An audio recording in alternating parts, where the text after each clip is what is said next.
What's going on, guys? This is Josh with PPM. I'm Cameron with PPM. Hope everybody's having a good day. We've had a couple people comment on some of our other videos asking for a pressure test video. So we're headed out here to this property now. We actually shot this same video yesterday, but the house didn't have good lighting and it was just it didn't turn out so well. So we're gonna try it again today. I've been to this house before. I think it's pretty well lit, so hopefully it'll work out. What we're going to go over today, we're actually going to do a separate video on how to put together the pressure gauge that we have. That's going to require us to go out and gather some stuff and sit down, so it would be a little too long to put into this one, so we're just going to make a separate video out of it.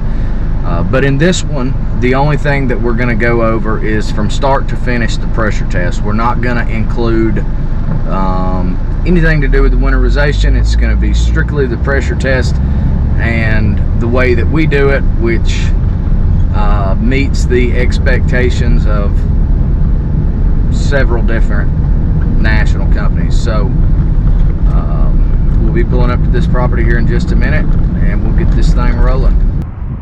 Alright guys, we made it out here to the property. Before we go inside and we dive into this thing, we just want to go over the things that you're going to need to complete this pressure test. It's a real short list, but starting out here we have our air compressor. We got this air compressor at Harbor Freight. We've had it for a couple years. It's been a really good one, very inexpensive, and we have run this thing like a dog. So it's about all you need for these pressure tests. You don't need some, fancy air compressor, just very cheap.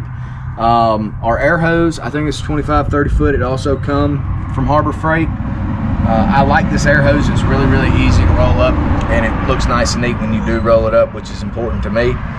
And then our pressure gauge, like I said earlier in the intro video, we'll be going over in another video how we put this pressure gauge together.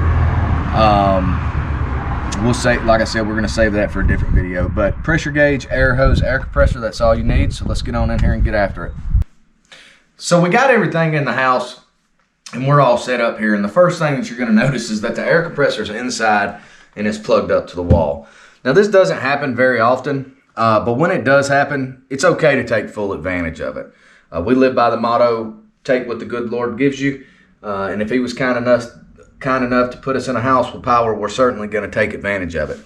Now, if this house didn't have power, you would see a very similar setup with the exception of the air compressor would be in the van and it would be plugged into our inverter.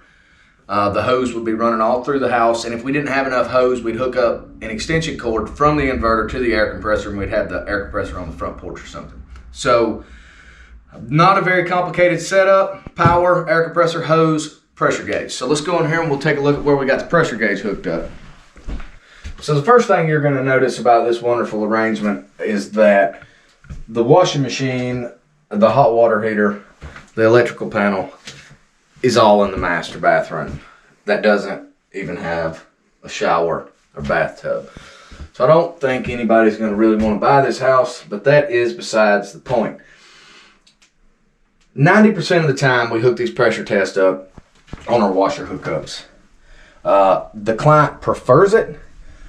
There are some exceptions. If there were a washing machine here, or if there were some hoses on here that you couldn't get off, or if the knobs on the spigots you couldn't get to turn on or off, and there was just some kind of malfunction and you decided that using a spigot on the exterior of the house would be a better option, it is okay. But like I said, 90% of the time we use the washer hookups. So it's real simple. You hook your pressure gauge up. I've done it on hot or cold. If they're color coded, I prefer the cold side. Just no real reason at all other than just that's kind of the way I started doing it and I hadn't really stopped doing it that way. So washer hookups, pressure gauge, air hose, air compressor, power. That's the essential thing. So let's kick this on and get it going.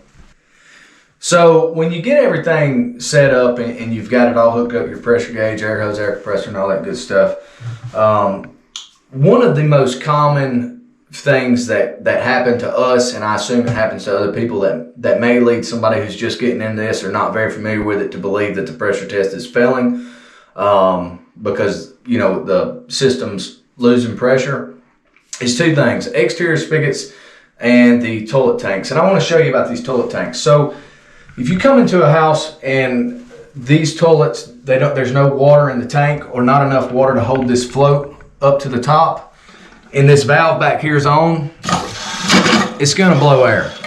So if you come over here and you lift this up, it stops. But if there's no water in the tank, then the float's down. So you're going to want to walk around to just completely solve this problem. Is you're going to want to walk around to each one of the toilets and turn the valves off. So just real quick, let's say that the toilet doesn't have a valve. Let's say that somebody's done some homemade plumbing stuff. They've had to fix this, whatever, and they just run a straight hose and there's no way to turn it off. In that instance, and we've come across it several times, we'll take, just anything we can find, a stick, a screwdriver, whatever we can get our hands on, we'll wedge it in here and hold this float to the top where no air pressure or no air's leaking out of the back of this toilet. But most of the time you can just turn that valve off and fix this problem. So, like I was saying about these spigots, and I'm going to explain real briefly why. If this spigot gets a lot of use, all right, every time you water your yard, you water your flowers, kids turn it on and off. It's also out here in the weather getting hot and cold every day. A lot of the times you'll turn it all the way off and it just won't quite turn all the way off. It'll still be seeping a little bit of air. What I want to do is I don't want to assume that this is the reason that this system is not holding pressure. Because what if I assume that this is the reason this system's not holding pressure, and I miss a bigger issue under the house or in the walls or something along, those lines, and then on down the road, because I didn't find it and I didn't bid it, I'm held responsible for it, and I have to come back out here and do it at cost. So when I come across these spigots like this, what I do to solve the whole problem is I come out and I put a water cap on it and I continue on with my pressure test. Now, don't forget to come back out and put a bid to replace this spigot. The only reason that we're doing this is so that we can ensure that there's no other, leak anywhere else in this house, and because we don't want to be coming back out doing it at cost. So now we have done a trillion of these. All right, so I'm going to mention something real briefly that has happened to me 2 or 3 times. That's never pleasant.